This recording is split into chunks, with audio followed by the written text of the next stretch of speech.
हरिः ॐ प्राणाघातनिरुत्ते परधनहरणे संयमः सत्यवाक्यम् काले शक्त्या प्रधाने युवतिजनकथा मूकभावः परेषाम् कृष्णास्त्रोतो विभङ्गो गुरुषु च विनय सर्वभूतानुकम्पा सामान्य सर्वशास्त्रे श्वणुपहत विधि श्रेयसामेश पंथाः माते तुझे ध्यान अम्हासि राहो तुझे नाम अमुचा मुखासेवो माते तुझे यामि दासानुदास नमस्कार माते तुझा चरणास गुरुर्ब्रह्मा गुरुर्विष्णु गुरुर्देवो महेश्वरः गुरुर्साक्षात् परब्रह्म तस्मै श्री गुरवे नमः।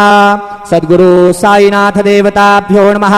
सायं पूजनार्थे चरणकमलयोः अक्षदान् समर्पयामि चन्दनं समर्पयामि अक्षदाश्च सुरश्रेष्ठ कुङ्कुमाक्ता सुशोभितः मया निवेदिता भक्त्या गृहाण परमेश्वर अक्षदान् समर्पयामि अक्षदोपरि हरिद्रां कुङ्कुम सौभाग्यद्रव्याणि समर्पयामि तदुपरि ऋतुकालोद्भव पुष्पाणि समर्पयामि सुमाल्याधीनि सुगन्धीनि मालत्यादीनि वै प्रभो मया ऋतानि पूजार्थं पुष्पाणि प्रतिगृह्यताम् पुष्पं समर्पयामि।